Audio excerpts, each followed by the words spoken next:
Hello, everyone. It is Alex Radcliffe from Board Game Co. And today with me we have. Jeremy Howard from Man vs. Meeple. How y'all doing, party people? I'm so happy to be here, man. So finally get the chance to talk it out. Let's see. Let's see if we agree. We don't agree to disagree. I like our relationship honestly because Yeah. we have enough in common that I still respect your opinion, and yet you Yep. say enough things that I disagree with that I'm like, no, Jeremy, we have to fight it out. And so We that's the do. perfect We have to. relationship. We Yeah. have to suss this out, and I love that. Like I'm ready for conversation. I'm ready to go where we go. Go where we go. Yep. And for those who don't know, didn't read the title or look at the thumbnail or whatnot, today's video is the top 10 things we look for in a Kickstarter. And Yeah. that we left it up, or I left it up to whatever you want to take out of that. Whatever it's going to be, We what are don't you looking even. for? Yeah, I got nothing. We'll see. We'll find Yep. out. Maybe we'll start this list and it'll be an entirely different list and we'll have to argue about that. But I'm cool with I it. don't even. Yeah, right. Exactly. I wrote down 10 things. I could probably write down 50 things. I have no idea. The order almost doesn't matter till we get to the very end. Till we get to the very end, it's nitty gritty of what we got Yeah, here. but I So had like 15, 20, and I could have kept yeah. going. And I was like, you know what? That's good enough. No. This is fine. I'll Mhm. get 4 comments in the comments down below that I'm like, oh, Right. I should have picked that one. Yeah. Exactly. But Exactly. honestly, I'm just hoping you'll get the ones that I missed, and that way I'll blame Okay. you in case Okay. it's not there. But yeah. Yeah. Now going into this, I have to say something about what I do. So I do previews for a lot of Kickstarters for Man vs. Meeple. I did previews and reviews beforehand. I've done some like marketing for Kickstarter projects. I've worked partnerships with Kickstarters before. So I have a wide range of things that I'm a backer. I'm a Yep. previewer. Yep. I'm also a person that supports projects and things like that. I hide nothing. And I will tell you right now, I cover plenty of games. I know how they tick and I know when things are good or bad, but I don't cover games that stink. I would say they're either okay or just above okay, and like that kind of thing. I try not to cover games that suck. So I still Yeah, it's an you interesting want thing. I recently actually just got a conversation with a bunch of people on my Discord about the fact yeah, that most of my recent reviews are actually pretty positive. There were a few that, I mean, I think they were all positive, and the only question was whether I was actually getting the game myself or not. And I was trying to explain, like, we live in such an ecosystem, and I think Kickstarter more so than retail, where yeah, games are generally, at least the games people are backing, are generally going to be good. But the question is, are they good or are they very good? Do they stand yeah, out, or is it just like, yeah. hey, that was good, Yeah. maybe you need to add to the collection, maybe not? And, and I talked to this Tom Vessel. We talked about it one time, and it just he was right. I mean, he's like most games are okay or good, Yeah. but we keep moving on. Like just keep moving on. That's the thing. It's just like when you're at a convention and you're buying games, you kind of go like, I mean, or you're playing a game at a convention, you go, all right, I played it. Yep. Like Yeah. or if you were at a game night, you'd be like, that was pretty cool. All right, Exactly. like I'm And not then spending $60 on it. Like I'm not like 100%. I think of it yeah, like at right, movies. Like to a yeah, certain extent, it's like movies. Very often, there are movies that I'm like, I just want to check that off. I want to watch that movie. I saw the trailer. I'm pretty sure it's bad. Rotten Tomatoes was whatever. And then you watch it. yeah, You're like, okay, great, fine. And then there are movies that we're still talking about 5, 10 years later. In fact, you guys, yeah. Memphis Meeple, you did a chit chat recently of the games that are modern classics, which I think is such a great concept for a list. It's the idea that some games we played today, and suddenly 6 years later, we're still talking about that game. And those are the ones that we're trying to suss out. Those are the ones we're trying to get our hands on and And tell we're trying people. to find them. We're Yeah, trying to find them. We're even trying to find great games at the end of the year. Like yeah, we don't want to just put any game that's recent. We want to like. There's a big year. There was a lot of games. I'm going back to my collection, just like everybody else, trying to find these games that I was like, this game was great. yeah. It's helped me out that a lot of the great games came out at the end of the year, and a lot of Kickstarters deliver at the end of the year, so I know what games are already good. But that's kind of the house advantage I have. I do previews. I get to test a lot of prototypes, so I have a little bit of a house advantage with that kind of stuff to kind of see how these games develop. So I even know a game is great, like already, which is Yes, good. 100%. It's like if I play Endless Winter, the designer's my friend, so it's like I know it's great. Like Yeah, I there are know a it's handful of great. games this year that Yeah, I would yeah, never like have I know it's backed. great. Yeah, there's a Mhm. handful of games this year I would never have backed if not for the Right, it fact that I lets you played play them. I was like, oh, dude. Taktiki, that was a lot of fun. I'll Right. I'll get that, but I would have ignored it because it's an abstract on Kickstarter, and that's not my jam normally. You would have Yeah. never backed In Too Deep if you didn't play it. Into Deep, I think I would have because of the I company. don't know, Because of the man. company, No, Burned Island we'll talk Games. about that. We'll talk about that, but I don't know for sure. I don't know if you would for sure. I I would because of the company, but I'm just saying that's no, I know I can say for certain I would. I backed their initial yeah. Kickstarter that Hmm. canceled, and I Yeah. didn't play it then. Okay. Yeah, Oh, I you didn't play it beforehand? no, I Oh, I only played it in round two. Okay, okay, okay, Yeah, so okay, I can prove it. There you go. There we go. We're okay, arguing and I win. okay, okay. All That's right, you win. All right, uh, let's get to it. yeah. Let's get to We're it. gonna Great. go This is a We're gonna go typical everywhere. board game code video. We can talk We're forever. It's gonna all good. yeah, we're gonna talk forever. And so to start off this list, I guess I'll take the first one just to sell. Well, because I think it's an easy point for me, given who I Okay. am, and also to get it out of the way that this is the maybe one of two in this genre, which is when I'm back in a game, the first thing I look for is a good value proposition. I want a game to give you a reason economically to back it. You're asking for your money. You're on Kickstarter. You're saying, hey, support this game, support this venture. Then I want you to balance the fact that you're also taking out the two different degrees of middlemen, distributors and stores, and pass on some of that savings and incentive to the backers. I don't want the last thing I want is a slap in the face of seeing a game at retail for a quarter the cost or whatever, half the cost, whatever it is, Yeah. down the road. And I'm getting that out of the way nice and early because obviously this is my channel. I cover Ooh, that. It's okay, not going to be the okay. basis of my list. And for each of these, just for the sake of having something on the screen, I picked most. I picked an example for most of these. And for this one, I picked Okay. Arena the Contest. And the reason I picked them Ooh, and ooh, not a command game is ooh. because it's easy to pick the big people who are established, who are able to Yeah, give you that value. I think it says so much more about this space when a new company, someone new in this space, is able to jump in, give you a yeah. ton of content, and that takes away the excuse. Because a lot of people walk in this, when I talk about value, a lot of people are like, well, of course, it's Cool Mini and Odd, it's Mythic Games, of course they can give you that. What about the little people? Arena the Contest was the little people. Dragori Yes, it Games, was, they're, dude. yeah, So quick story about them. Alexandra, yep, he he and I worked with that guy back when I had my website, really, and it was on my first year doing content. He sent me his prototype in a manila. He sent me in a big manila envelope, and it was a whole bunch of cutouts. And I had like no minis. I had to use my minis from like Dungeon Saga and put them on there.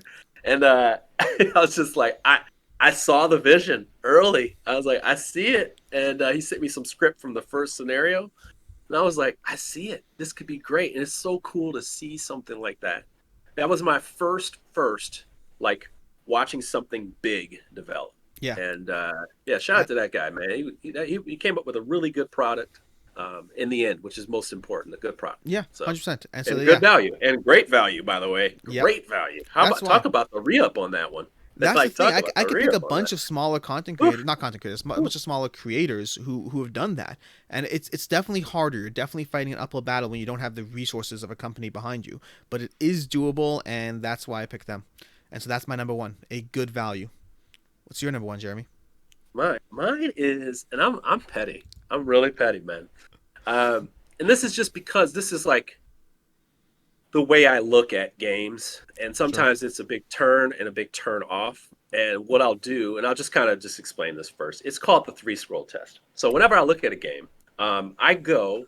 So if we were going to go to the Kickstarter page, when you go to a Kickstarter page, you start at below the video. I don't watch the video ever. I don't watch those ever. They're too long. They're usually too long. They go for like a minute, minute and a half. Some of them don't even describe the gameplay. They're just like a video game trailer. We'll talk. And We'll talk, Jeremy. We yeah, have a long yeah, list ahead of us. yeah, yeah. So they sound like they look like a video game trailer. They don't look Hmm. like hey, this is a board game. So what I do is I take my knuckle, like my finger below my knuckle. Okay, so like this. Take it just like this. I have a long finger, and I scroll all the way down. So I do three scrolls like that. By the time I get through three scrolls, and I do it even on my mobile app, like I kind of do like a slide, slide, Hmm. slide, and by that time I should know like what the game is, like explain the game to me, or what's in the box, or like how do I play. Like I should have those three things in mind before I even like. I shouldn't have to dig for it. And a lot of I mean, Kickstarter pages make you dig forever that for three scroll like what am I? test that will tell you Yeah, exactly how many minis you're getting in your pledge. right. Yeah, I know. So that's the thing. So there's a lot of games that don't do that. They don't give you what you really want to know. And I understand that like leading with product is part of marketing. Like you need to see the window dressing, Mhm. right? Yeah. But I also need to know what is this product. And there are so many games that don't do that, and the ones that do, they do a combination of that really well. They just get it. I mean, like they totally get it. Honey Buzz was a really good example of that. I mean, like everything's there. Everything's right there. I mean, like you scroll and you see this beautiful layout. you don't even have to go far to see the gameplay. You don't have to go far to see this. I mean, let me just look at this while we're looking. We're looking together. How about that? Yeah. I'm looking, you're looking. And I like, you want to talk about powerful page? Hey, as soon as I get past thank you, honey buzzers, you just slide right down. I can see the board layout about the game, testimonials right out the way. Eddie, shout out to Eddie, by the way. And then you got how to play right away. Like Yeah. I'm in. Then I have tutorials, I have coverage, I have like testimonials, playthrough. I need all of that. I need all of it. Yeah. And I it's mean, given me everything. Like I got tons of information to look at before I even, like I have, and I love that kind of stuff because then I can dig right in. I can just dig right in. And if I don't see that, like if I don't see some of that, because I want to get to three scrolls and I should know a lot of information. And if I don't care, like it's not there, I'm like, when don't I'll hunt for it. dig, yeah, I'm like, Yeah, I'm not that's a good hunting one. for I this. have a bunch of I'm these not. things in some of my list, but I Yeah, don't have that aspect. It's a very good one. The aspect of yeah, don't make me dig for it. If I have to scroll through yeah. 14 pages, and some of them, by the way, some of them are I mean, bad. Like you no, have to no. really hunt for. Like it's part of what I was doing for this list is bringing up some of these Kickstarters to find certain sections so I can give them as examples. And the amount of scrolling I've been doing in the past 20 minutes trying Oh, to pull things up, oh, I'm like, don't make me work yeah, so hard. right. I'm not kidding. Like, and I think people in the comments would be like, "Really, dude?" Like, no, there are some pages of very successful games. Like you had to dig, dig, dig, dig, dig. Thank God they were like, very But attractive games or whatnot. But like yeah, I mean, that doesn't pass all the time for me. So that's just like that doesn't pass for me all the you time. can say really, dude, but the problem is like there's all these stats out there, but how much time you actually have to capture someone's attention. We live in a world. This is a big thing. This entire list is going to be based off the idea that Kickstarter is becoming more and more competitive. So it's not that it's that hard. It's that there's four Kickstarters I can back right now. Two of them are telling me exactly what I'm getting quickly and easily, and the other two are making me work for it. Which two do you think I'm And picking? right. And I just feel like it's your first message, to the customer, and you have to decide like what is that? What are you going to lead with? And a lot of people have led with minis. And if they have miniatures, I get it. Mm-hmm. But I like the people who lead with like this is my game. This is the gameplay. Like I need to know that about you first, especially if we're talking about new publishers and things like that. What is this game? Tell me what this game is, and then I should know why I need to back it. Or if you have playthrough kind of stuff, or you have like how to play, I want to see that early. I do not want to find it. I do not. Yeah. I'll keep scroll. I'll keep going. I'll come back when the 48 is up if I'm interested enough, somewhat interested. Perfect. And Yeah, speaking of Elf Creep games, my number two, I'm picking them to feature for them. I'm picking specifically Merch to the Dark Road, but anything. My number two is again the last time I'll touch upon the idea of value, although this one isn't as exclusively value based, but it's the idea of I want in every single Kickstarter a why back now section. I don't care whether yeah, it's monetarily mhm, based. I don't care. If you don't want it to be, if it's about the fact that you're supporting the publisher, you're getting your game early, yeah, I don't even mhm, care what it is. But I don't want to, same idea as what you're saying in the hunting aspect, specifically because I come at things from that value mindset. Don't make me try to figure out why I should back your Kickstarter. Tell me why. Tell me that I'm getting deluxeified components. Tell me that I'm getting it cheaper than retail. Tell me that I'm getting it earlier than retail. Pick your reasons, whatever they are, but don't make me search and work to figure out why I should give you money. Tell me yeah. why I should give you money. That'll lead to something that I talk about a little bit later with like communication. But Sure. I feel like younger or emerging publishers, especially like at the beginning and also along their journey, they're going to make different choices. Like in the beginning, some of these publishers make really crazy choices. Like you're like, why are you guys doing this? Well, they want to create a sense of urgency, which is important for business. Like Yeah, urgency, 100%. exclusiveness. These types of things. They have to communicate these things to you, or they may make a choice with shipping that they have to explain to you, and let you know up front. Like especially with the situation we're in right now with that.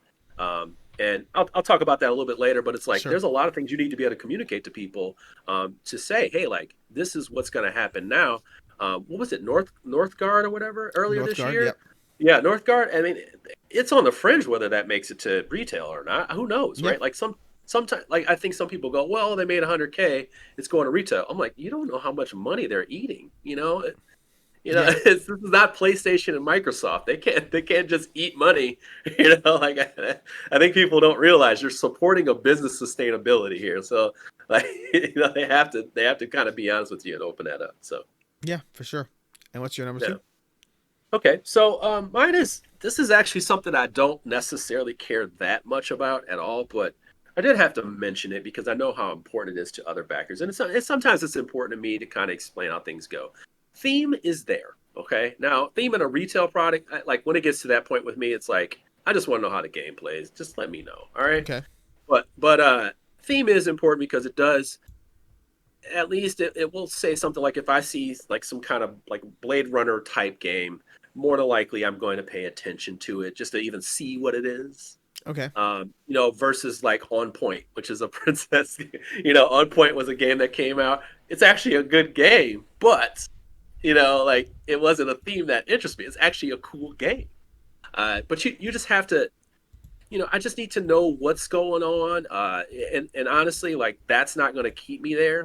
It's not going to keep me there. Some of the games that I've seen recently, So what's an like example? Yeah. Darkest Dungeon, Okay. absolutely, beautiful, based on a really good IP. Something I would be into. I played the game, love the game.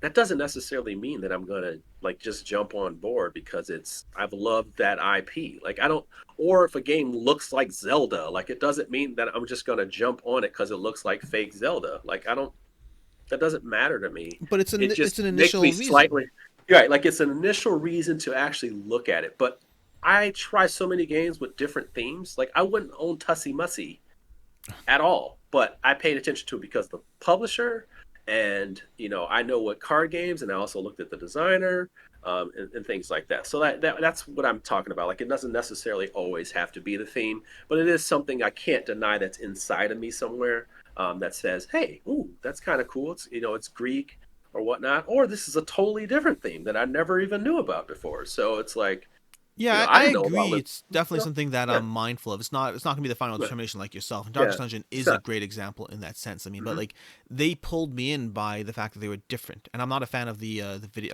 I'm not a fan, but I never really played the video game. Right. And so, Yeah, yeah. but nonetheless, the miniatures, the rural, the art, it was unique and it stood out. And that's always reason to pay attention. It's not necessarily reason to back, but it's always reason to pay attention. Yeah, I like we can have a discussion about miniatures and things like that, but I'm done I being don't biased. know if miniatures enter in any of my things Yeah. actually at all. They just don't at all. Not anymore. When I first came in the hobby, yeah, Mm, and like I, when I was more painting back then too. yeah, So I was a little bit more entrenched in the hobby. I started out, let's say, like I did Kingdom of Death Monsters, one of my favorite sure. games. It's one of your, we don't even know how you feel about this game. I'm I not have gonna to talk play about it. it I have forever, to play it. but, but it was one of those things that really got me into the hobby because it was not only like a board game, it was gluing miniatures together, painting, organization. So it did everything. It did everything. So it kind of got me in. But like now, like if a game has cool miniatures, I'm not looking for sun drops and all that other stuff. Like none of that matters to me. Oh, I I like just it. It's want, just like, I like it, but yeah. I'm not going to go in because the minis look There's a baller. million games with good minis. You got to do more at Right. this point.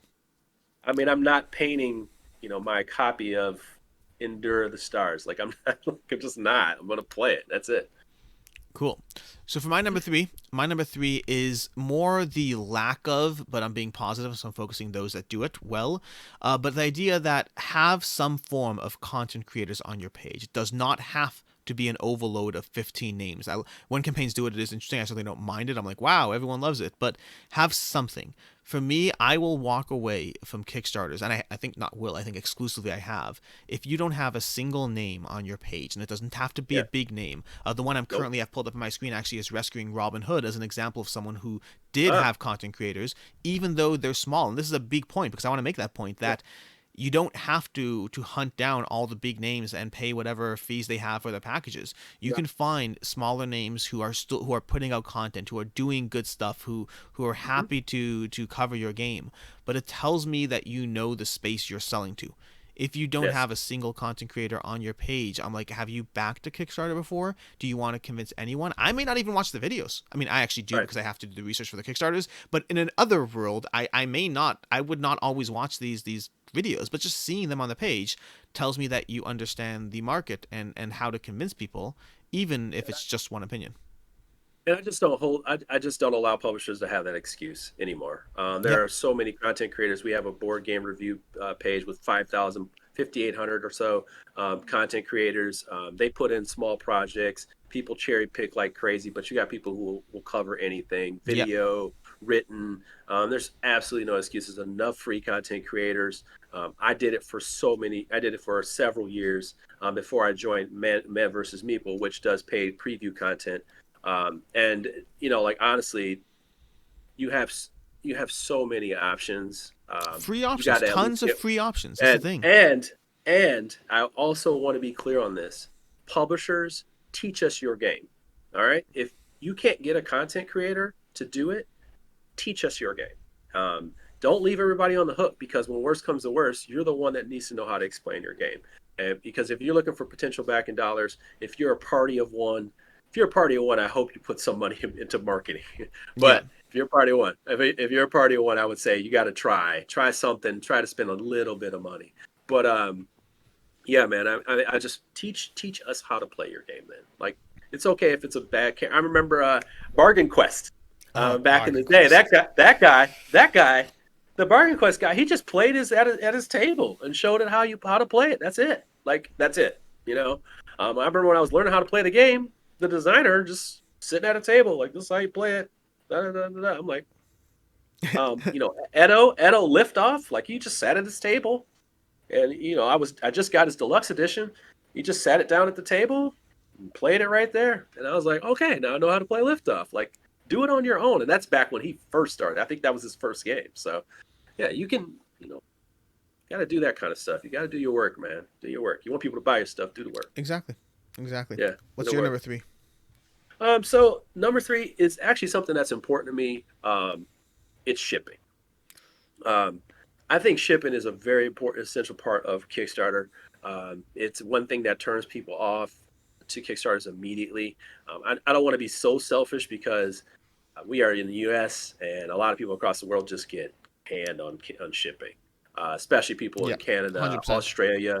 Like that, it's really tough. And I think it's up to the publisher to start communicating that early and why those things happen. Because a lot of things that I see, since I do a lot of communities type stuff, a lot of things that I see and hear from people are frustrations with this shipping. But they don't, like, they wait. The publisher waits to respond versus like explaining that right away.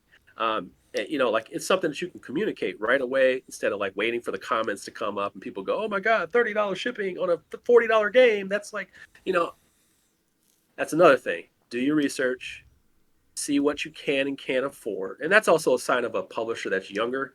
Maybe they can't afford to eat, subsidize. Yeah. You have to communicate that. Like, I can't subsidize. Like, it's gonna $16 shipping. If I knew I was gonna sell 10,000 units, That's one then thing, but it'd be 12. It'd be $11, $10. But I can't. yeah, Like, and I people don't think always people realize need to this, say that. that they see Yeah. this high price on some Kickstarters and they see a lower price on others, and they're like, well, that's clearly cheaper, but like very often it's subsidized. They don't realize. And then the other comparison they make is they're like, well, it costs me $12 to ship a package, why are you saying it costs you 30? And you're like, no, Right. it costs you $12 to ship a package from Yeah. Cleveland to Wisconsin. It costs them Right. 30 to get the package, ship it to the distribution center in the US, have the distribution center Yes. pick and pack various items, and then do all the stuff. There's a whole different process involved, and multiple other steps that when you pack up your box and send it to the post office, there's a whole bunch of stuff that you just did yourself that's not being done here. There's packing the box, there's literally Yeah. picking the items, there's taking Yeah. it to the post office. All these things are things you just absorbed upon yourself and just then said, oh, it only cost me $12 to ship. So I'm going to blow up this point before we get to it in some point. But I just feel like this is also, like, the backers have to start being aware of that stuff. And Yep. I do believe backers are way more savvy than they ever have been. They are way more aware of where their dollars are going. Yeah.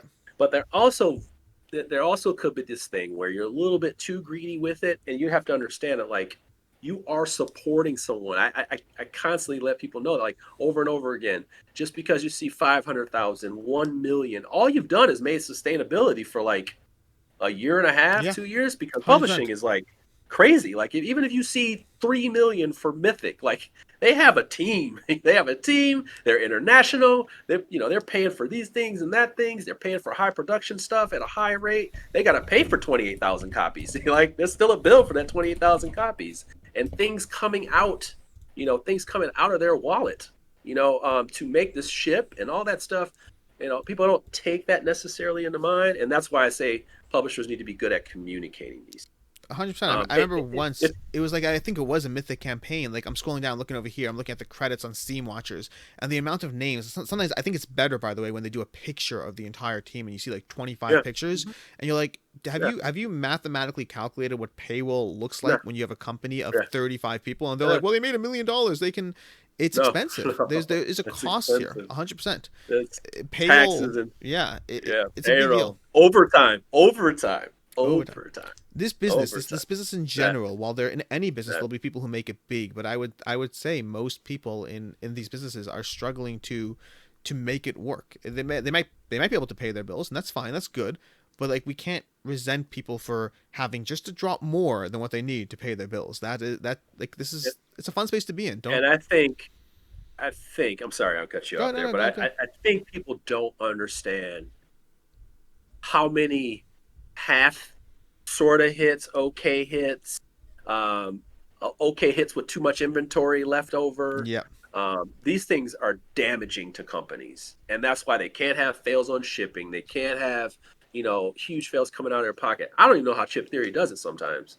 Like they have things where they lose money and they're shipping and stuff. Now they have their own warehouse and stuff like that, but like, man, it could get ugly. These costs can be so high. They're taking a bite. You don't know what that effect is on these people. yeah, Like you don't know what effect that has. And I want to emphasize this. You know, Even a company like Come On, mm-hmm. as big as they are, how many Kickstarters can they have that are below their forecast? Can they afford? Like how many Not a below their ton. forecast can they afford? Like let's say Unk was supposed to be a $5 million project, and it only ended up being like what, three, Three something and a like half, that. almost four, something So, like so, that. so let's just say the forecast was for that. Yeah, That could have been a huge miss. That's like Spider-Man by Sony supposed to make $1.5 billion. It makes 400 or 750. That's a huge miss. That could lose a whole studio, a whole nother yep. project. Because the amount of Capcom, time, effort, energy yeah, that goes into these things, they're you know, huge. Every time I see a Come On Kickstarter that does under 2 million, I'm thinking to yeah, myself, someone's disappointed. And other people are like, somebody well, is two disappointed. million dollars, that's so much money. I'm like, No, that's not, man. It's not. it's not. It's not. They're a Not. company that does like 30. I don't want to say numbers because I'm wrong, but it's well over 30 million a year in like business, and like they have to pay bills, they have to pay people, they have to pay manufacturing costs. It's a competitive space, and you always have to be cutting whatever you can to make it work. Man, you don't know. I used to watch a show called The Prophet, and The Prophet would do that. And you know how many businesses. The interesting part about that show, and it would probably work in board games, is even to show the businesses that are somewhat successful, Yeah, and they have all these people who want their, let's say, games, right? sure. And they can't afford to buy enough product to send to have people buy the product. Yeah, Like not even a buy inventory. I think people do not get that. Like, or I have the inventory there and I can't afford to ship it now. So yeah, it's like, like exactly. that's a conversation. We're getting hard. Okay, We're okay, getting yeah. into the Let's, weeds. let's we're up to We're reason getting into weeds. three. We're getting into Let's weeds. We're getting into do weeds. it. We're getting into weeds. So my reason number Uh, 4 is going to be. Let me see if I can pull this up over here. I'm trying to find where my one was on this. No, I lost my thing. It's a video. Oh no, it was. I got the right one. Okay, my number 4. I was pulling up Reichbusters. Speaking of Mythic games, my number 4 is, and we touched upon this earlier with you, is I want a video, and I do want a video, but I want a video that shows me gameplay. I do not want your garbage little thematic, well done CGI video that doesn't tell me a thing about what's happening. Now, I picked Reichbusters specifically for this as an example. Do you remember the Reichbusters video? I do not, because I discover Right You go straight Busters to it. through their Let's Play. Their Let's So Play with yes. yeah, So Reichbusters, I'm picking them as an example because that was one where Mythic chose to combine CGI and gameplay, and they did a good job. They showed you like people running through a hall CGI, and then it would convert it to like the actual game and people in the hallways and dice or whatever it was. It was incredibly well done in its yeah. presentation. But the point is, I walked away from that video both being entertained and being informed. Now, if you want to take away the entertainment, I'm cool with that. But make sure that being informed is first and foremost. Contrast that with Hell from Mythic Games when they did their video for Hell. Not a thing about the gameplay. Not a single thing. Could not care less. Congratulations, you told me nothing. Now, I'm sure it works Guess for some what? people, but yeah, it did not work for me.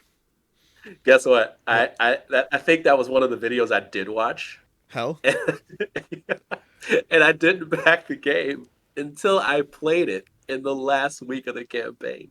nice. So, Yeah, like, I'm serious. Like I I just said, don't I just care. got lucky. Like I got, yeah. I mean, I just you have to let people know about your product very early. And if a video is going to be there, you're going to spend all that money on. That's my That's big another thing. thing. They spend so much You're money on this spending stuff. I'm money on like, this. Like, how do you, you spend it know, out, like like, put it out towards Facebook ads or something like that. I don't know. Do yeah. I'm something like, else with that money because exactly. Just, your CGI video that didn't tell me jack is not helpful. It didn't inform me, and if I'm not informed, I'm not backing. and maybe it looked too cool for too long. So sometimes it's just like, well, that looks cool, and we're still waiting. Yep. So that's no, that's kind of thing. Yeah, so that's my thing with videos. I don't mind videos. Going back to your earlier point, I don't mind videos, but I do mind videos that don't inform me. Yep. Yeah. What's your number 4? Okay. So this is a very interesting little thing here, and I'm finding new points here. I'm gonna weave these together. Um, See, normally in my community. top 10 list, I actually managed to find Yeah. excuses to Yeah. bump things in, Okay. but I already So have we your top 10, so it's yeah. So we're talking about communication. We were just talking about communication. That's really important to me on different levels, and we sure. kind of explain that from all the other stuff. But I'm going to go with community as well. So I'm a really big community person. Now, don't get me wrong. A lot of publishers over the years, I've worked with several of them, showing their products. I used to do a thing on Board Game Revolution where I would every Friday I would show a whole bunch of games, play the games, and things like that. Cool. But I didn't do that for Kickstarter projects. Hmm. And I think towards the very end, maybe for like 2 months, I did, because I think people need to know what your game looks like. And for smaller publishers, this is big, like showing your art, Okay. getting feedback on specific things. Like giving us teases of stuff. Being in the comments before things come up, just to kind of let people know, like, this is who I am. David, what is his name? David Terpstra. He was new on the scene. He was really, really new on the scene. He had a game called, what is that game called? Don't know. Oh, he's from Wisconsin. But he was actually on, he came out of nowhere. This guy would ask a question every day. Every single day. He would come up with this good question, a good conversation opener every single day. And it was good. I mean, like, it was good. You found out a lot about him. You had a conversation going back and forth, and he would engage. He wouldn't just give this up. And then we eventually found out that he was making a game. Like, he actually didn't let us know he was making a So you're game talking about like till the like, pre-community yeah, aspect. Oh, yeah, nice. like pre-community aspect. I really do appreciate that. People who are working up to a project, don't get me wrong, your Facebook ads are your Facebook ads. You're going to get click 100%. throughs if you know how to play that game. If you know how to play that game, that's good. I But I, I s- like to know that. I assume you're familiar with Yeah, it with Ignite. yes, Yeah. Ignite. That's what it is. Oh, Ignite. that's his? Yeah, That's the one they're talking about? that's it. That's Oh, it. That's that's it. funny because I Yeah, didn't even realize that. I was literally just yeah, okay, yeah. cool. That's it. Because That's so funny that you got I that. didn't realize I was just coming up with another example. So I was in the board game Yeah, revolution community, and he that's spent him. months asking. Is this Yes, not David? What's his name? his No, name is Dave.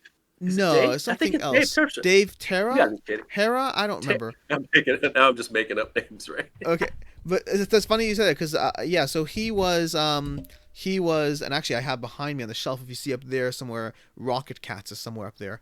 Yeah, Um, Rocket Cats. Yeah, yes. So, but basically, yeah, his game. I remember before I was on like a content creator, I saw him being incredibly active in the Facebook community and the every Board day. Game Revolution Yep. consistently, and even now he has this other thing coming up called Yeah, Defiant. And how do I know yeah. that? Because he's being Because involved. yeah, Yeah. and he takes it. He takes it on the chin. There's a lot of designers that do that. They take it on the chin. They let the community react.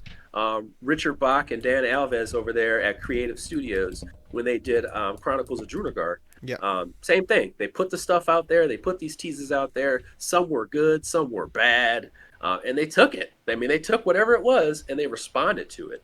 And I believe that gives you this allegiance of fans. They got across the finish line with Towers of Arcanus, and I'm gonna tell you how they did. Yep. Community. That, and it barely made it across the finish line, but they took all that feedback and they came right back and killed it. And that's what you want. You want people to be a part of something. And for somebody starting out, that's grassroots. That's important. I'm gonna Nice. save. I'm gonna save that. We're gonna go back to On Mars when we talk about So his name is community. Darren, by the way, not David. which Darren. does prove that I came up with Yeah, Ignite with you giving me the wrong name. We really I were. know. That's solid. We Darren, really are. when you watch this, and I'll send you a link, apparently you did a Yeah. solid enough job that we both thought of you when we're talking about this. How Okay. about that? So my number five, good job. Okay. My number I five know. is going to be, this one is, so the phrasing of this is a hard one. I didn't know how to phrase this one, but basically what I wrote down is show me you know what you're doing. Now what I mean by that is, and I pull up Townsfolk Tussle for this one, but my basic idea is I don't care if you're a new content creator or not, not content creator, a new creator, a new publisher, a new whatever, but do your research and come in prepared, not for me, for you, for yourself. For you. Understand that if For you you. show up on Kickstarter with a graphic design that looks like your neighbor drew it, and a gameplay that clear like may or may not have been tested, you're not inspiring confidence in your product, in your game. And it might be the best game ever. It might, but I won't know because I won't back it. You can Yeah. be a new publisher. There are a dozen examples. I came with Townsville Tusters because they're recent, but there are tons of new campaigns I've seen from new people who jumped in the scene. Ignite would be another example. That's another solid example where your first Kickstarter, you show up, you do your whole thing, and I see first created, and I scroll through the page, and I'm like, oh, okay. I mean, first created, but you seem to know. You've gotten your You people see what lined you're up. doing. You Right. have your graphic design. You have your pledge levels. You've clearly backed Kickstarters or been in this space, and it builds confidence. When you come to the table with something that is very underproduced and an underwhelming page, again, it might be the best game ever, and I'm not even gonna pretend it's not hard. Of course, it's hard. It's incredibly hard. There's a It common is. joke that Yeah. nowadays you need a Kickstarter to run a Kickstarter, and it's true. But It's true. it's yeah, It's true. but at the same time, it's if you want to compete against people who are putting in that work, who are making that investment, then you have to do the same as well yourself. I think I think don't get me wrong. Some people have house advantages depending on where their Of background course, comes from. for sure. Like Daniel Aronson, Yeah. he's done a lot of like he had a background. I met that guy very, very first, Hmm. very first piece of content I ever put on BGG was him. Nice. Which game? He's El from Dorado? Scotch, Wisconsin. Yeah, tested it with him and his Yeah. buddy, and he had all these skills, and he just has all these skills. Plus, he's like a photographer, his video, all this stuff like that. He's great Nice. at that stuff, and he just makes polished stuff. But you can see that amount of polish in his page. Now, I've been hired to look at Kickstarter pages and give consultations, and it's just interesting that what people start with. And I think to myself, once again, you're going to be a small person, you're a party of one. If you're going to invest in, let that be the one thing, not just content creator. Okay, so if you want to pay a little bit of money, if it's not going to be ads, if it's going to be ads, that's one. Okay, people know about your games, you can't, whatever. But like, please have someone do your page. There's actually people who will do your page for free. Yeah. Like that's another thing. People will do your page for free. There's enough people who are really good that will do it for dirt cheap or Fiverr. Like these Oh, things. five. A good I idea. just I just don't let people off the hook for 100%. not presenting their I can't. Like we've gone too far. There's so many small publishers. Some of them will probably staple their campaign to yours. Like maybe this is the time to think about co-publishing. Like there are so many things. I understand it's your baby. Well, treat it like it's your baby and put some good clothes on it. Yeah, Like 100%. make sure your Kickstarter page on it. Like It's just I about know we're trying. yeah. You got to do your due diligence. It's like I have a constant conversation with a friend of mine in terms of services. If you're like going to be I don't know, a locksmith, doesn't matter if you're the best locksmith in the world. If you don't put your page on Google Info or whatever, and you don't put someone in the letter whatever, Yellow Pages or whatever, if you don't tell people you're there, no one's gonna know. And it's the same idea. You have to give people a reason to pay attention. You have to give people a reason to pay attention. It really hurts when I see pages like that. Like you don't have to have gifts. You just have to Yeah. be able to show and display your game. Like have someone take good pictures. Like even just good pictures. You go, oh, I can do that on my phone. I can take a good clip on my phone, Yeah. hold it down, and that's the thing. Do something that makes me want to see your game. I can tell you're a first time publisher. That's fine, but. Give me a reason. Gosh, man. We're picky eaters. Yeah. We're backers, but we're picky eaters. So, What's your number 5? Did we talk about value? I talked about value. I got mine out of the way early. I was like, Okay. I'm saving you the So- time. It's gonna be one reason. Yeah. We'll move on. So for me, like value is pretty simple. Like I need to know especially, and this is a big one me for not relaunches, but like 1.5. Okay. Like, why? What are we coming back for? And what value are you presenting to me? And sometimes that's a hit or a big miss. And sometimes just like, hey, we just want to get the rules right. Like, here's a 1.5. That's Dude, that's not no confidence way, inspiring. no way. And don't get me wrong, like I get the upgrade pack thing, but I don't like it. I just don't Mhm. like it. I don't like upgrade pack only kind of stuff. Yeah. And then staple on like some extra content where I don't know now. It could have been so messed up in 1.0 that I wasn't really like, I was kind of, it may have been in my collection. It may be going out anyway. But I like people who present value. So I'm going to give you an idea of someone who kind of 1.5 did was City of Kings. So City of Kings did a really good job. They had a 1.5 comeback. They came back with miniatures. They came back with Yep. more content. And they also came back with another game to give you this kind of sense of urgency. Oh, I get another game. It's called Valuria Gardens. Oh, I Now we're remember going to that. have, That's right. yeah, right. So huge attachment rate opportunity if you're a businessman. But oh wow, I just went evil there for a second. But that's the business. Business is about attachment rate is important. So that they did a really good job. And Frank, here's a good example. Small publisher. Yeah. He does videos for all of his games. He does videos for all the modes of his games. Okay, so he does have content creators, but he has his own YouTube page where he goes through and clearly explains all the rules and plays them. Yeah. That's Fantastic. awesome. Again, it Fantastic. comes down to do the Yeah. legwork, give people the reason. Mhm. The more people have to hunt for the reason, the faster you're going to lose them. I just loved I loved his presentation of that. Dice Throne does a really good job of that too. Like they just do such a good job of presenting all this value in their things. Like Dice Throne Dice Fun Adventures? Adventures. Sweet Jesus, like they just laid it all out. Like, hey, like these are the things you want, and I love how they even said, like, hey, let's separate these. You can get a taste. Okay. Now, what if you want to, what if you want to complete it? What if you want to add the whole stack in there? What if you want, like, One of they just my did a really good job. Oh my Yeah, gosh. one of my reasons Great, I great cut input. out the long list of reasons I cut was visual indicators of all the pledge levels. Like how Mm-hmm. to make it. Don't just give me text, but now I'm just lumping in reasons. Yeah. I'm throwing in extras. Yeah. In any case, Yeah. moving Mm-hmm. on to my number 6. So my number 6 is, and this is where I will pull Command in the mix, not for value. For value, I wanted to pick someone small, but for this one, I'm pulling a Command specifically. Bloodborne, I just chose randomly, but the idea of I like seeing daily updates, and I will note Mm-hmm. and I will recognize Yeah. offhand, not everyone does. But for me, Yeah. very specifically, when I am part of a campaign and 3 days go by on your $400,000 campaign and there's not an update, I'm like, dude, where are you? There's Yeah. 3,000 backers here. They've all put Yeah. $100 into your game. Mm-hmm. Give me, I don't care what it is. I don't care if it's a reveal, a stretch goal. I don't care if it's like, hey, Mm-hmm. this is what's coming up. Give me the time to show me that you're continuously invested. Now, again, I will recognize offhand completely that you will get people who are like, why can't I just unsubscribe from all these updates? Okay, I recognize I get it. that's not for I everyone. get it.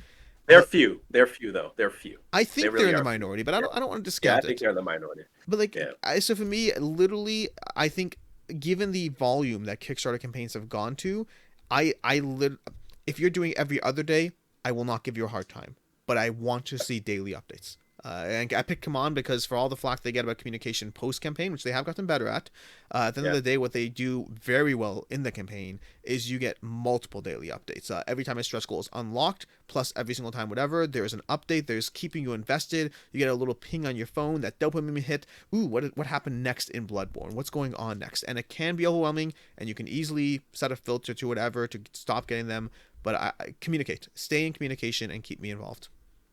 No, I think that the big one right there. They also do a different aggression to their campaign where Sure. they have the daily stretch goal thing. So we can, I mean, like I didn't even put this on the list, but I Oh, kind of was going to try to weave this in but you're there. saying daily as I'll opposed get to to it because they do daily. let They kind of have the history let's to shelve do this that. one for later. I have it Let's later. shave it, brother. Let's shave it. We'll show it. This one's Yeah, just 'cause- about the yeah, communication, not about the stretch yeah. goals or daily updates. That's Just cool. just the daily Okay. update. I don't even care. It doesn't have to Yeah. be stretch goal. It doesn't have to be whatever. It could be, hey, by the way, this week we're doing a live play with Jeremy Howard from Man vs. Meeple. I love when I get Mhm. those updates. Now I know to pay attention. I just show me Right. something. Yeah. Right. Your Okay, number well, six, sir. We'll come we're back about to to yours dig other into one it. later. All right, here we go. All right, so mine is previous history. So I have a big thing about. Okay, now I have your products. Hmm. I have your products. I see what the final product looks. I like to see the presentation, what your final product looks like. A great publisher for that is Kids Table Board Gaming Ah, and what's the name and the what's newest the one's other one? Creature Comforts. Yeah, but their other half, is Burnt Island Games. Bird Island Games. I don't know why I'm breaking on that. Sorry. All good. Those so they just do great presentation, great high quality products. Their games are fun. I own almost every game of theirs except Endeavor. I own Yeah, every I think I single game almost of every. theirs. I think I yeah. So it's like they just do it right. I know what I'm getting. Like I know what I'm getting. I mean, interesting games, small, medium, and large, and they're fun and they look good. They feel good. Those are things that I need to see. So then when you come back to me, you come back to me. Now I know. All right, no matter what, I'm going to get something smooth. No matter what, I know what type of games you publish and Yep. what pedigree you're at. Okay, and actually, I know them because they have two different lines. So I know at this line, Yeah. I'm going to get something like Rec Raiders that's going to have, it's Light, interesting enough for accessible, adults. fun. Like I know it's light, accessible, fun, but I'm going to want to play it. Like, And I think it's or I'm such going a to, smart move on their part to have yeah, separated their they just lines get it. specifically Yeah. for that reason that you're selling. That people who are a fan of both will be a fan of both. People who are a fan of one or the other, they know what they're getting. I think that's hugely important. So I'm going to talk about this one though. On Mars is almost perfection from a Kickstarter standpoint because what it did was is it made this clean page that said, you know what? We've been here so long. You've been here so long. You have backed us. We're going to back you. However, every time we hit a certain amount of backers, we're going to add another stretch goal. So they just went X amount of backers. This is the stretch goal. X amount of backers. This is the stretch goal. And I was just like, this is insane. Like, who does this? And it worked. It absolutely worked. I don't even know how many copies did they do for On Mars? They Like it was did absolutely 10,141 backers. 10,100 copies, and they basically just said, hey, like we're not gonna have pledges up. We're just going backers here. 2,000 backers, 700 like all community stretch goals.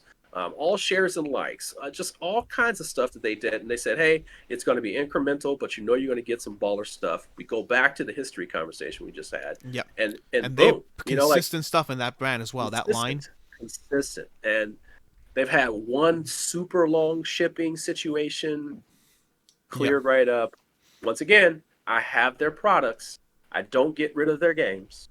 And that's because they just do really good products. And The final result is good. Elf Creek will be another example of that. Like to the point that if Mm-hmm. you look at Elf Creek's first Kickstarter, it's almost Yes, jarring to see the consistency in what yes, they do after yes, versus their original yeah. Kickstarter. And I think But I'm fine with consistency. where they were. Yeah, I'm 100%. sorry, I cut you off. No, it's Sorry. all I'm good. It's fine with all where they were because they grew. yeah. They grew as a publisher, and I can see it. But that's the thing That's I why I said like. Yeah. Honeybuzz is like. That's why I looked at Honeybuzz and I was just like, this is them. Like they've become this. Like Yeah. look at that And then page. the Orange Nebula with Vindication and Unsettled, only two Orange games. Nebula is But when I nuts. look at Yeah, Unsettled, I'm like, this yeah, basically, I'm sure it has nothing to do with Vindication, but I'm seeing Vindication here. right. Yeah. You're seeing it. Yeah, Yeah. Solid one. slick stuff. Yeah. Track record, history, solid. For my number 7, I think we're up to 7. For my number 7, I am moving to Petrichor. And there's lots of examples here. I just happened to pick Petrichor. And we touched upon this a bit. This is closer to your 3-thumb scroll, although I'm forgiving as long as it exists, which is show me quick, clean, and easily accessible and understandable gameplay. I don't care if it's a fancy GIF or whatnot. I don't care if it's an image, but I want like a little and Emerge to the Dark Road has done this well with the GIFs. Petrichor has some GIFs. I'm looking at the screen over here. It's like, how's the game played? Here's 4 simple actions. You do this with frost. You make new clouds with sun. You have this simple thing that obviously completely will not distill the entire game down. I understand that and I recognize that. But if you do it right with a few images, with a few GIFs, with a few whatever, then in one like small section, in about 15 seconds, you can show people the promise of your game. You can show people why should you pay more attention to the rest of the engine that is going on here. I like seeing that. And it could even be text-based. I don't care what it is, but I don't want to It have could to be read a rule text based. book. That's what it comes down to. So that goes to the heart of my three scroll test. Like, Yep. I really need to know what the heck I'm buying. Like, what is this game? 100%. And there's a dinosaur game I saw earlier this year, and I can't remember what it was. It did make it Dinosaur across the World? finish line, and No. it looked no. It was like it was almost like a sort of a skirmish game, sorta, but it ended up having a campaign to it, and Okay.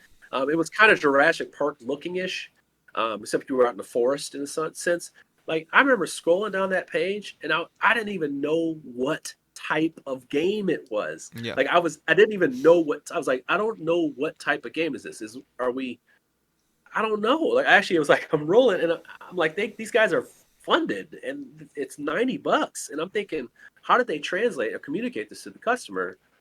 What this game is, and I had to scroll about halfway down the Yep. page to find that, and I just find it's not that hard. Like I said, once again, people are not that expensive. Fiverr, there's people who will do it for free, people who will do it for $50. I mean, There have been come on, times where I've left the campaign page, gone to Board Game Geek, and searched the name, hoping there's a description and a list of mechanics there. And if I have to do that, man. like, I mean, at least I'm working towards it, so I guess technically I'm doing the legwork. But again, I also have to do Yeah, the legwork I because don't I want have to. to Right, research things right, for my channel. I'm right. researching things. The other times I would click away. But if I'm going to launch into a video, I have to be able to say, and this game is a something. And the more I have to work for that, the more other people aren't. Yeah, and I just feel like we are a different breed anyway. Hmm. It's my job to Yeah. research. It's my job to find out things, good, bad, or ugly. To find out information that I need more information to talk about these things. So that's why like I said, we have a house advantage in a lot of these Yes. situations. We know a little bit more behind the scenes, the people who work, and it's things like that. So I understand that people don't want to go that far. They shouldn't have to, though. They shouldn't They have should to, not have to. and many won't is the big Shouldn't have deal. to. If they do, they do. Then Many won't. you technically won. But many Right. won't. They talk about load times on screens where like the average customer, like I think you lose like Yeah. 70% of time if your product page loads in 2 seconds. And like Mobile friendly, congratulations, man. yeah, yeah, you No, got it. mobile friendly. That's a big one for me because I am scrolling, and a lot of people do look at Kickstarter. We argue about this every night, every Wednesday night on podcast. I'm with some curmudgeon men, and we talk about these things. I'm like, if I like, I need to have this load up on mobile. We were talking about the new BGG page, and I was like, Yeah, if it doesn't look good on mobile, I don't care. And even the owner, he said most people look it up on mobile. They're not on their laptop. nice. So I try to tell people that. So what's your number All 7? right. My number 7. Now we're getting to the nitty gritty. My big one is mine is rules. I need to have a rule book. I do not. Don't. Because you know what?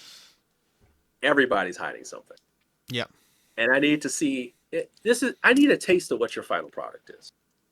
I don't want a concept. I want some rules, like clear, definable rules that explain your mechanics. Because as we'll get to the end here, you'll understand how important it is to me. I need to know how this game works. Can you explain it to me? I will look through the gifts and stuff like that. yep, But often, what I do as a content creator, people just probably think like MVM, they take everything and da da da da da. No, we go through these rule books, and most of the time we say no because the rule books are horrible. yeah, Like, yeah, there's one thing I think people don't understand. Like, some of these rule books are so horrible, and you get the final product and you think they're bad. The prototype stuff, they're even worse. And you're like, hey, I actually need to have a conference call with you to figure out what your game is. yes. I've I done got, that multiple so, times. so it's like, and that's, I don't take a lot of projects anymore. I used to take everything when I was starting out. I was just me, right? But like now, I just can't. I just can't. Like, I don't feel good covering a game that I don't know. And the thing is, I don't feel safe throwing my dollars at a game that I don't feel like I understand. Hmm. And when I usually back heavier games, even medium weight games, I definitely need to read the rule book. Yeah, And then I'll kind of, maybe I'll get the concept, and then I'll go look at a John Gets Games or something like that. Like, now I'll get somebody to reinforce what I'm seeing, and then I'll have a little bit more of an educated understanding of what's going on. But that's important for me as a backer and a content creator. Like, I have to have yeah. And for rules. And me, I that's like seeing so it. important. I won't always read the rules, or actually, I would rarely read the rules. I like just knowing a general overview, but I do like seeing it. It is a degree of confidence in what you're bringing to market. Yeah. No, yep. Let's Awesome. see here. Cool. So going to my number 8. My number 8, I'm actually going to bring in Endless Winter for as an example, a recent one. But number 8 for me is listen to your backers to a degree, and to a degree is a big Hmm. deal. But I do like it. I like it a lot when a campaign is willing to in some way iterate on things based on backer feedback. Now, I will say very strongly, I don't like it when it's taken too far, meaning for me, taking it too far is when somebody on their couch who's looking at the game on an overview thinks they know how to play the game better than people who have played the game. So when it comes to rules, when it comes to things like whether the game is balanced, I think you should ignore people who haven't played the game. That's just a question of you don't have the chop, so to speak. But in terms of things like, hey, we want to see a big box. We don't like that playmat. Could you add miniatures to the game? Meaning Kickstarter at its core does have this idea that there's people helping bring a product to life. And I don't think Yeah. it should be huge changes because that will cause problems. But when you can in some way show, yes, you're right, this is something we're developing, but it's not a finished product. And you are going to help finalize it. You are going to help adjust for what this is, even if that's just component changes.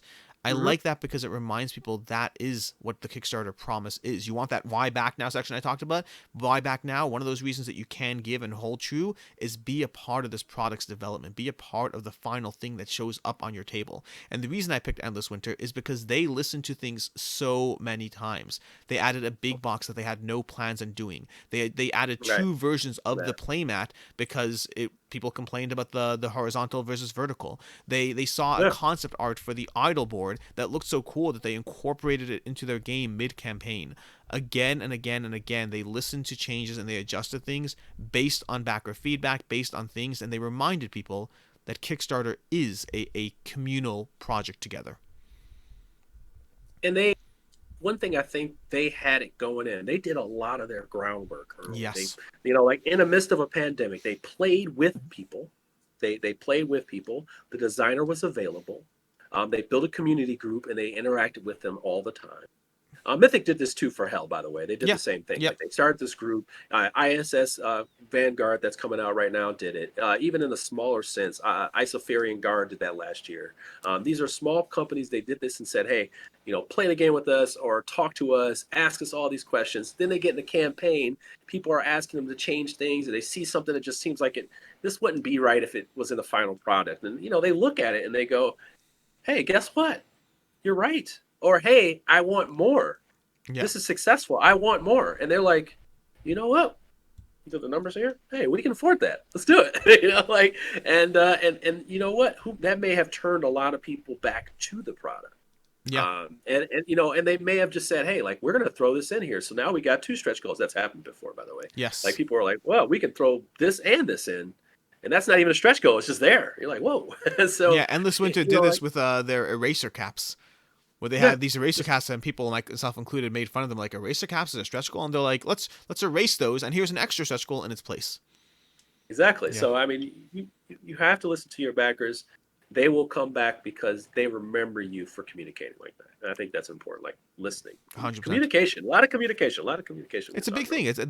Otherwise just buy thing. your game at retail. The Kickstarter exists as a different thing, and you have to remind people that you're not just a pre-order system. You'll lose people that way. Yeah. Def. What's your number 8?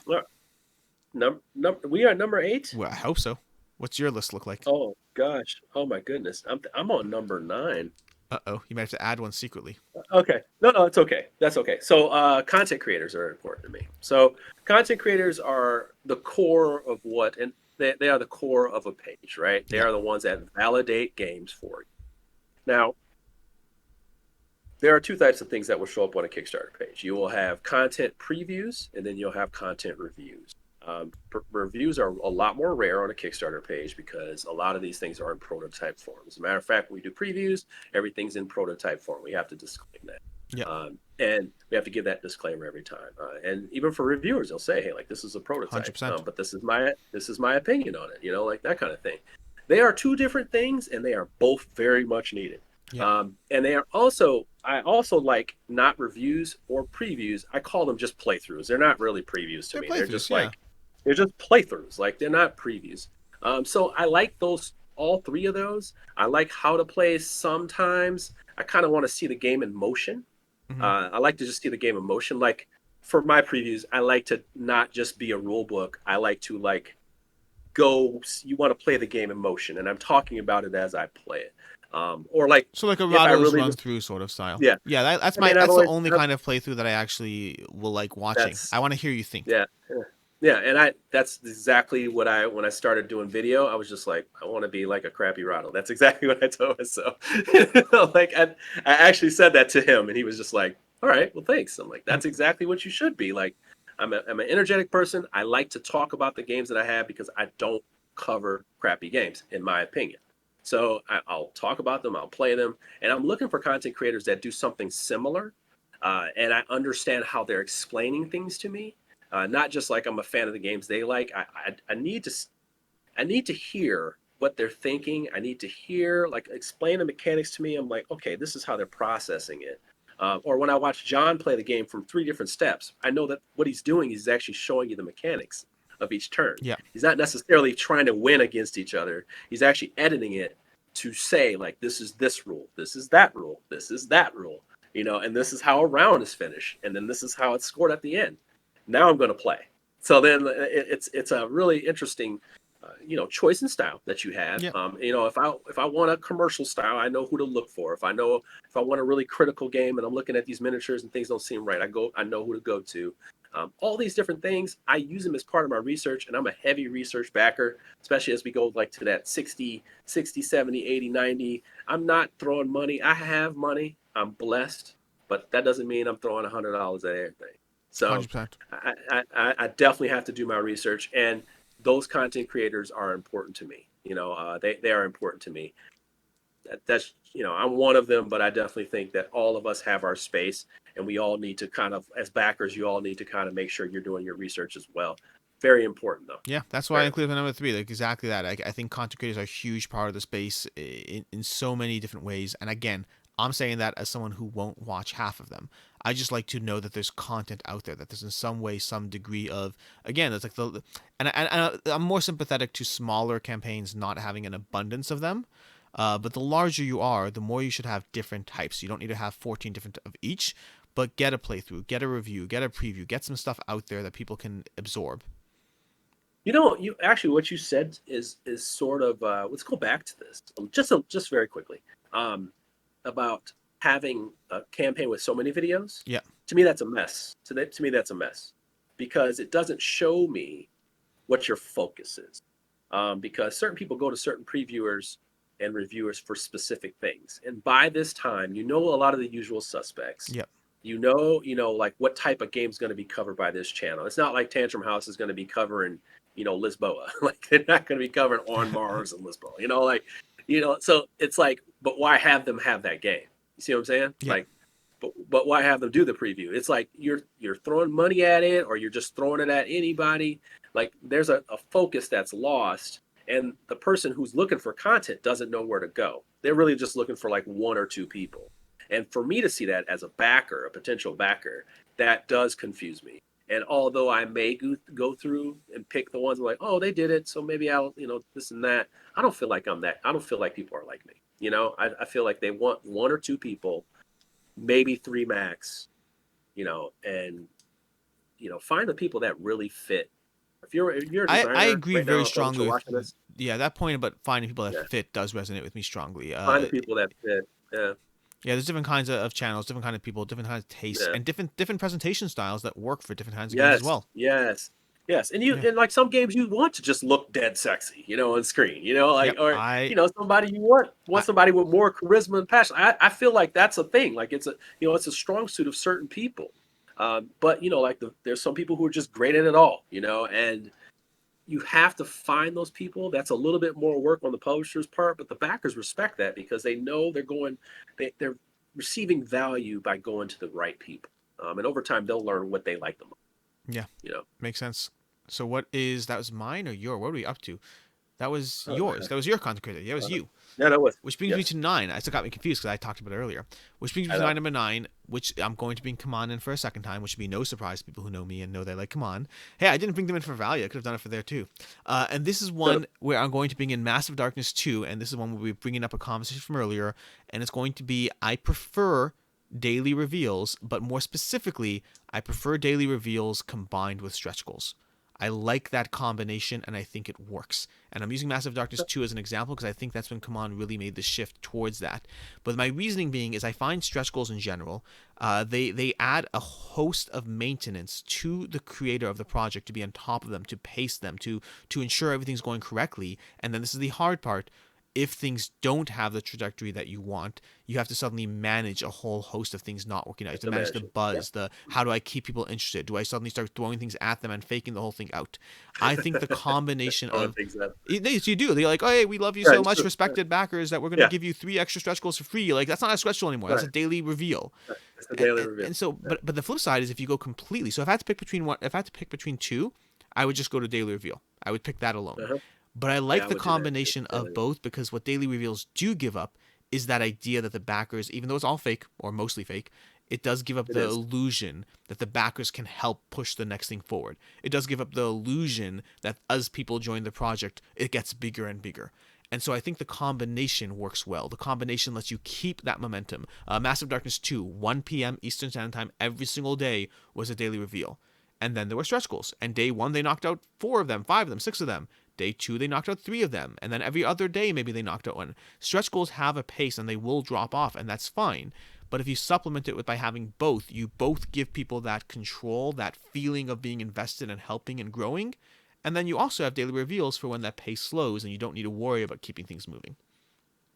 Do you find the old school way a little bit? It's not Sure, sure. old school. It's just different than this. But like where they just kind of go, hey, I'm thinking about Dark Souls. Okay. Dark Souls was a very, Steam Forge, and they did like kind of like I'm just saying it's old school because it was when I got in, where they kind of showed like silhouettes of the next two things. I know Command does theirs where it's like a fog of war kind of ish Yeah. thing, and then they kind of unreveal them. They've done some pretty crafty stuff, but I'm thinking about these two campaigns, and I'm thinking like which one is better. Which one is better for the backer. I think, of course, showing a daily reveal at a set time does so much, and that's just a marketing thing. That's Yeah. just such a beautiful thing. It's just like People are just looking drive forward. They you have this back. they have this thing Yeah, like it's 12:30. back. What's my daily It's right reveal? around lunchtime. It's Yeah. right around lunchtime. It's queued up. Whereas, like, a campaign that's moving along fairly fast, they can afford to tease. Excuse me. But I just, I wonder which one is better. Just because I'm kind of into that kind of stuff. Oh, I'm into it It's a too. cool deal. My But thing yeah, is I'm into it too. Yeah. no, my thing is if you can guarantee that a campaign is doing well, then I think stretch goals are better than daily reveals. But I think so many campaigns either don't do well or nowadays, especially we talked about community, we talked about how nowadays there's such a focus on building up your Kickstarter base before the Kickstarter launches. The idea that you just drop in Kickstarter and hope you fund is gone. It's gone. It's long gone. You have to Yeah. build up the audience, to build up the following. You have to have past backers. You have to have a Facebook page. You have to have notify me on launch. And that means the more that continues, the more that pre-buzz becomes a thing, the more you're going to have. Like, how are you going to do your stretch goals? Day 1 is going to be every $200,000, and then day 2 is going to be every $50,000. Like, what you have to decrease the gap because, like Master Darkness 2 is a great example. Like, day 1, $2 million or something like that. It was high. I don't remember what it was. And then after that, you're trickling down to like 100,000 a day. So that you can't possibly keep up that kind of pace. But if you could Yeah. guarantee it, sure. If you can guarantee it, Yeah. I'd be with you. Right. You can guarantee. Yeah. Yeah. Yeah. Yeah. I just feel like that's an interesting choice by different publishers. Of course, people who don't have the same traction, sometimes they have to like just give it away, give it away, give it away, Yeah. and that's unfortunate. But like I said, you kind of have to go for it, man. Or you have to lay it all out and say, hey, like we're a small publisher. These are the things you're going to get if we unlock them. Yeah. Or you can, like I said, it just depends But on your tier. that's why my You know. ideal was both. My ideal was give us both. The reason I think it still works is because when the stretch goals peter out, you still haven't lost people as much, and you still don't need to backtrack to how do we continue to make this bigger every day. Okay, great. You'll have people grumbling about how they unlocked 6 stretch goals day 1, and now it's taken 3 days for every stretch goal. But you're still Yeah. giving them something every day. Yeah. Yeah. I agree. I totally agree. Yeah, I just think it takes the work off their back. As a creator, you don't have to worry about. Again, I don't want to name names because I don't want to like whatever. But like when I see a campaign stumbling along and going through that, how do we keep people invested with free stuff? It's extra maintenance on you, and it doesn't make your campaign look healthy and inspiring to backers. Well, I'm about to name names. Here we go. Number 9, Jeremy Howard, naming names. Number 9, man. It's just important. because some people just don't think we're trying to hide some things here. I No, don't no, know it's what more people because when think. a campaign is No, no, no, doing. no, no, no, Yeah, no, no, no. go ahead. I think it's important that I say this Uh-oh. because people, for some reason, people think that grown adults who make content have to like deceive you. I'm not trying to Yes, deceive no, anybody. 100%. You know, like I'm 40, 42. Like I don't have any reason to like trick you into buying something. Like it gets me. I don't get units per sold or anything like that. Like it's not important to me. And then I say this because my next one, and this is second most important, is publisher. I need to know about my publisher. Now, like I said, I'm fortunate. I do get to hang out with some of these people. I get demos behind the scenes. I get to see games super early. But still, I need to, we talked about all these things that are leading up all the way up to this list. And here we are at the publisher, their customer service, their comments, their communication along the way, the people behind them. You know, if you're going to have people out there that are making your Kickstarter page and they're writing these updates, make sure you have good updates. You know, all these little small components. And then, you know, when it breaks apart, you know, you show your hand and it's like, hey man, like you're breaking your reputation. And there are some publishers who have done that and they've totally messed it up. Like Steamforge. Oh my god. Like it could have been. I mean, like they're having Bard sung, and like I just didn't want to touch it. Like I actually did not want to touch it. Like I understand. I I was agree. done with Steve Short, but things do change over Did you time. back it? You know Did what you I'm back saying? it? Oh God, no. But things do change over time, and I'm one of those people. Like you learn from your mistakes and you get better. A great example of that is Victory Points Games. Like they had a big fiasco with some of their other stuff back when I was getting into content, and I was out on them. They were, you know, doing terrible, and they were having bad customer stuff. They had some things with Ship Naked or something like Yeah. that. And then Brenna Noonan came along, and she got up in the chat, she got up in those BGG pages and took it hard. And she came in there, answered all the questions, explained the choices they made as a company, and then they had Everdell.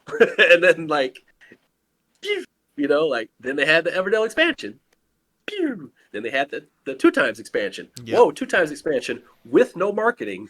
Pew! You know, like, and there was it was a sign of you can recover from these things. But there are some, you know, like we keep going to these same publishers, but like even Mythic, like they got killed for their rulebook for Reichbusters. Yep. Some of that still needs to be resolved. Like some Yep. of that still needs to be resolved. And Hell, when it came, I was on the fence. I had this 100%. preconceived like notion in my mind. I was like, I don't know, man. I like all those people though. I like all those people. They're I all know them. tremendous. I don't know them at They're all, but like great, tremendous Leo people. looks like the most No, fun guy on yeah, planet dude. Earth. Leo, I know Helena because we used to do BGR Hmm. together. Marco, same thing. Hmm. Sam, Obviously, I know Sam. all these people, Yep. but they actually just came on. So they just came on. That they weren't right busters from the start. They came on after that ship, and they explained to me the things that they're doing to make Hell a great experience, and that convinced me. You know, like those are the types of things that like you have to earn it. Whereas like we have other publishers that are just great at communicating this stuff. You know, like Eagle Griff is great at communicating. We talked to Chip Theory Games great at communicating. 100%. They had a tough campaign. They had a tough campaign, but they explained it. The owner, the two, they came in there and they wrote a Yep. full-on Read explanation every about single this thing. project. I 100%. read every single thing, and they did not smack back at their customers. They did not. They understood how difficult it is to launch a project like this that was not as done as their other ones, Hmm. but have faith. And they didn't just say, hey man, just have faith for chip theory. You know, Yep. like they explain these things and like, hey, this is what we're doing. But there are several other companies that do that so well. It's just really, really important. And as you can tell, like I don't have really any calls with any of those, but like they did stink at the time. You know, like it's clear that Steamforge has learned from their errors and they've gotten better in some ways. Now, not enough for me to back their games. I'm just done with it. Yeah. So I mean, But Steamforge yeah, and Mythic are. So go ahead. But yeah, no, no, go ahead. no, Go ahead. Steamforge and Mythic both fall into a category very different in what they are, but 100% Yeah, track record definitely. matters to me. Both of them in terms of why I backed Hell and why I backed Bardsong. is the potential for change, and then the combination of cool miniatures Yeah. hold their value. Yeah. And so that Hmm. I'm willing to take that gamble. But I mean, both of them have clear wins under their belt, and both of them have Yes. issues and iffies. Yes. I would say they're actually very different in the way they present. Mythic tends to have lots of solid games with lots of rules and errata issues, versus Steamforged Yes. has some really solid games and then some Yeah. IP things that were complete Yeah. busts. But Hmm. but I'm always hopeful for the promise for change. But the question is, okay, great. When do I back? Do I back Yeah. because I'm hoping it'll change? Do I back because it will change? And Bardsong had the opportunity to play it. I'm pretty optimistic about it, Yeah. but I Hmm. recognize I might be wrong, and It, that's just the I mean, it ecosphere. just looks cool, but it just looks cool. But like I said, I have $100 to throw at any game all day. That don't mean I'm doing it. Yeah. So there you go. By the way, buy Super Fantasy Brawl. It's awesome. Oh, you kidding me? It's right, dude, right there, right there. Right there. Yeah, Just buy that game. buy that game. Super Fantasy Brawl is. Buy Super Fantasy I Brawl. was It's great. so happy, and I'll be similarly happy with Bardsong, hopefully. But meaning, Yeah. I was so Mhm. happy when I played Super Fantasy Brawl, and I was like, Mythic, I got no complaints. This game is Yeah, that's amazing. it. This game is Right. fun. The Mhm. rule book is Mhm. clean. It's short. It's Clean. concise. I got nothing. I got nothing to complain about. Perfect. Send me more Super Fantasy Brawl. I want to play more. I want to see the second Kickstarter. I want to see more arenas. I want to see more fun things. It is the game that finally took Mythic from me, from a company that I wanted to love all their games, to a company that I love this game. Okay, and also drop all the game trays. Moving on. Yes, true to 100%. Waste of space. Waste of space. Drop the game trays. Moving on. Number 10 for me, number 10 is going to be something you touched upon. I just had a different version of it. And I have a hint, a tiny hint that this might be your number 10 because of something you said, but it could be not. My number 10, nowadays especially more so than ever, but I like the trend and I want to see it stay. Have your game on Tabletop Simulator or Tabletopia. Yeah, man. That's it. Basically. This is pandemic situation. It's a must. Even like, to me, it's a must. Yeah. It's a must just because we gotta see. Like I'm not gonna see you for. I might not see you for 2 years, Yep. man. I may not ever shake your hand until 2 years from now. Who knows, right? Yep.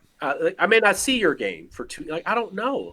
I need to be able to play your game, even if the TTS is not good. And I'm not even Like- talking about me as a content creator. I'm talking about Right. I want the backers to get their hands on this game, and it's hard. It takes work. It takes extra whatever, and there's a risk factor of a whole bunch of people who may just not read the rulebook and have a bad experience will jump on. Yeah. But the flip side of that argument is if a whole bunch of people, if an aggregate number of people, let's say 100 people, jump into your game and have a bad experience, you can't blame the rulebook anymore.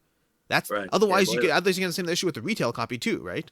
So I have on my screen Uprising Curse of the Last Emperor, and I'm specifically picking this one because Uprising Curse of the Last Emperor is a game that I tried and it was not for me. I did not like it. Yeah. I did not enjoy it. I would not play it again, frankly. And it has specific game elements and mechanisms that make it a game for me, that make it a game not for me.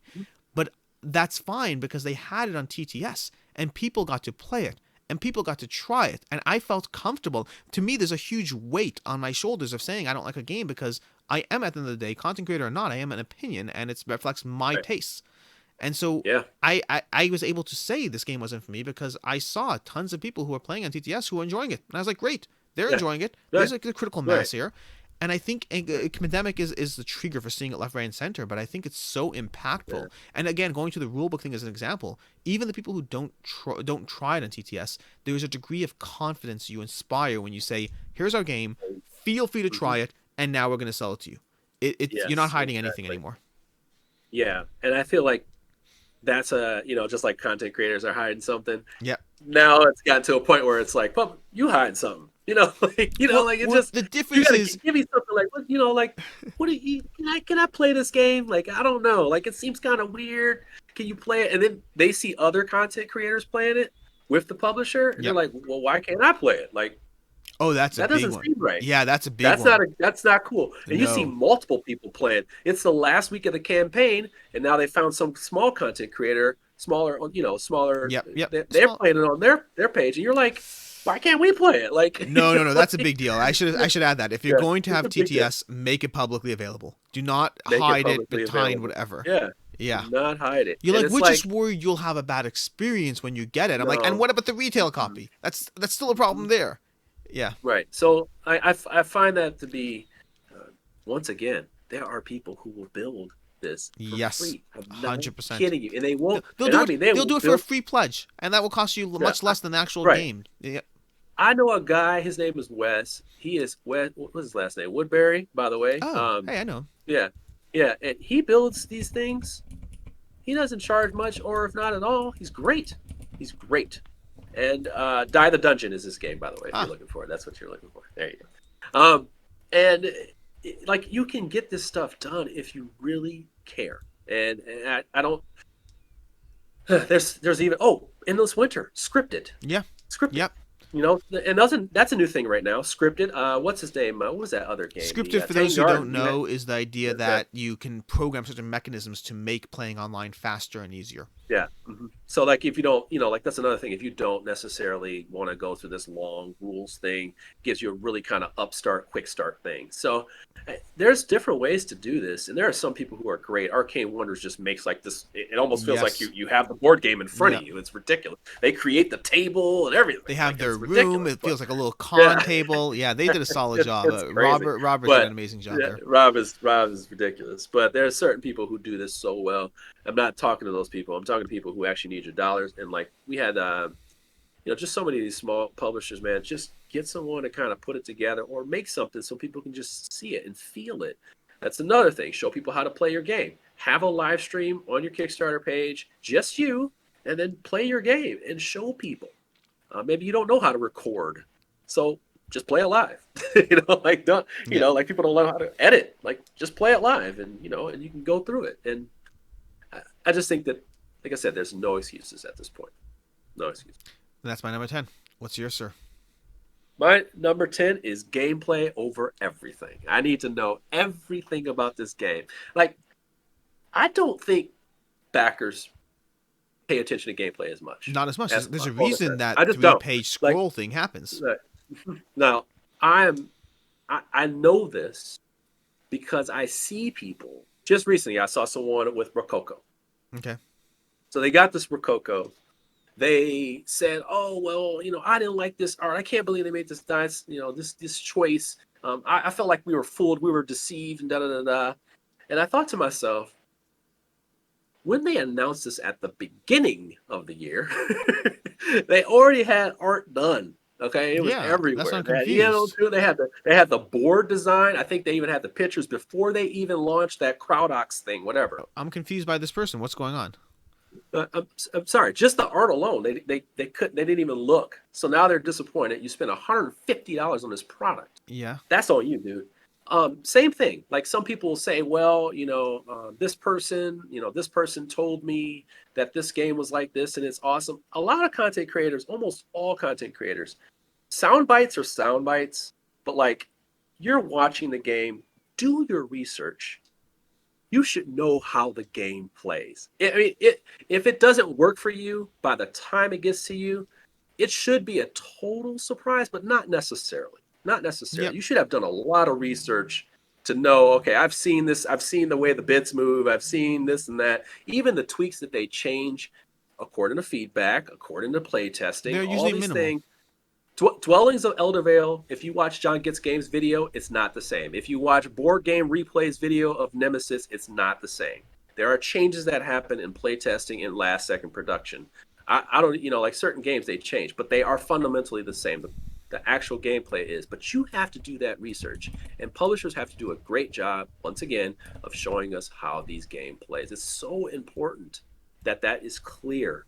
And, I don't want backers to get deceived, but I'm putting this more on the backers at now. You got to do your research, man. I mean, like there's a lot of these, 200. I'm watching people throw $300-$400 multiple times a month, and I feel bad because I'm not necessarily sure they're digging deep into the I don't think gameplay people versus are. the Kickstarter stretch goals. Yeah. And that's unfortunate. I don't want people to do that. I don't want them to do Yeah, that. Kickstarter is a hype machine, absolutely. And like now I have in my list of things to do after this video is to go through all of my Kickstarters that I backed and wonder how many of them I didn't know about the gameplay, because I'm sure there are some. At the end of the day, Yeah. there are times where I have made decisions that are, how shall we say it, lacking in the best judgment or potentially pulled in by a company or miniatures. And those things, I'll justify them to an extent, but you're right. Yeah. At the end of the You day, wanna Gameplay is why you should back a game. Here's a great example. We are at the end of the year. This is a 2-year Tidal old Blades. project. Okay. Yep. I thought this game was a mess. Okay. Read the rule book, thought it was a mess. Okay. Did not want to back it. I was just like Druid City, love James, not touching it. Okay. So flash forward to 2 years later, and I played Sorcerer City, love that game. Yep. And he said, "Hey, I got this Tidal Blades. It's got a solo mode. We worked really hard on it. You remember they were going to do a solo mode. They decided not to do it. Then they actually said, we're going to do it, but that's going to require all this work." And I was just like, it's going to be bad. Yep. It's going to be tacked on. It's going to be tacked on. And he said, "No, I'm so confident in this game. I would put my reputation on this game. It's da-da-da-da." Read the rules again. They were very clear. The pictures are beautiful. Good. It's laid out like a comic book that teaches you the game. That's really good. Runica does that too, by the way. It's pretty cool. Like a little comic book that teaches you the game. And I was just like, you know what? This looks good. This actually it sounds good. It looks good. I'm not fooled by Cunnington art anymore. This stuff is ridiculous. So I'm looking at it. I'm like, you know what? I'm going to give this a shot. And when I got it to the table, I got what I read. I got what I read. I saw some of the old videos. I went back and watched the old videos. I saw the changes that they made. And that's something I do. Like I'll see, oh, this is the change they made. I'm glad they made that change because I don't like that. And come to find out, they did a lot of work on this game. A lot of changes, a lot of things were added, a lot of things were destroyed. Completely different game almost. And they got a good product. They got a good product because they paid attention to the gameplay. And even the solo mode, they just paid attention to the details of what makes a game fun. And I'm going to close with that part. It's so important that your game is fun first. The first rule of every game is to have fun. If your game is not fun, then I don't want to play it. I don't care how beautiful it is. I don't care if the theme matches my favorite theme. If it's not fun, it's the first rule of game. I want to play it. You know what, sir? Towards the end of this video, as we're closing up, I saw your Facebook post about games have to be fun, and I'm sure I disagree with you on this one. No, that's not true. I don't disagree. I obviously I agree a game has to be fun. I disagree with the simplicity of that statement, and I think that is a conversation worth having in its own right. A full conversation. Yeah. What makes? But I will back this up. But I will back this up by going one step. Sure. Because I think people assume that hey, it has. If it's what about heavy games? Yeah. I play heavy 100%. Games. I play slick card games. I play all that stuff. I play 18 card games. I love games. Air, Land, and Sea. Buy that one. It's great. Oh my gosh. That game is. Where's it? Where's the copy? Here we go. Dude. Everybody should own Air, Land, and Sea. Everybody should own that game. This was one of my first reviews on my channel. I didn't do reviews, but nobody was doing reviews of this, and so I was like, at the time, I was like, I'll put out a review because nobody's covering this, and I loved this game. Dude, that game is fantastic. But anyway, On Bars, one of my favorite games, super heavy game.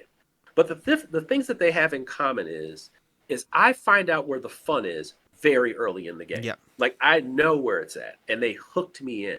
And a lot of games will hook you in with the sheen of a good game, but not necessarily the fun. 100%. And that is where things become a little bit mucky. But it still should be simple. First rule of every game is to have fun. Now, there are other factors like people that ruin that. There are other factors like misprints and things like that can ruin your fun. But the actual cards, plastic cubes, and all that stuff, fun. Cool. And that will be a wrap for this one. An hour and a half, the longest board game longest board game co video to date. No, it's fine. I expected this. I made this mistake because you and I both like to talk, and I made this mistake when I said it's a top 10 video. You see, I did a top 10 video with Jesse at one point, but he and I also like to talk, and so we compromised and we cut it down to 5 each in order to kind of make it work. But I can't do that. No, I know. It's all good. It's all good. The people who really like listening to us are here till the end, and so if you're here until the end, this is a trick I pulled from Jesse. If you've made it this far, post in the comments down below. You can include whatever else you want, but post in the comments down below something about games having to be fun. That's an important bit. or Yeah. just what games you Yeah. find fun, something along those Yeah, lines. what does fun mean to you? That's actually interesting. You could probably go into some of your other content. Like, what does Yeah, fun mean to no, no, you? I You want know? to do that. I just want to do that with you, Yeah. Jeremy. I want to do a full video with Oh you. boy. What makes Oh a game boy. fun? Woo. Let's Yes. do that. Let's Okay. do it. In any case, Yeah. everyone else, thank you so much for making it this long. For those who did, for Yeah, the rest man. of you who Yeah. left early, oh ye of little faith. Oh man. And as Well, thank you always, for your time, man. Thank you yeah. guys for your time. Thanks for having me, Alex. And Jeremy, thanks so much for being on this. This was an absolute Yeah. blast. We'll have to do this again on many, many occasions. And of course, I Yeah. can't wait to actually in person do it. Conventions need to happen at Oh some man. point. It's gonna be ridiculous when we have them camp. Oh my gosh. Anyways, It's gonna be ridiculous. everyone else, thanks so much for being here. Jeremy, thanks for coming on. And as always, have a good one. Take care.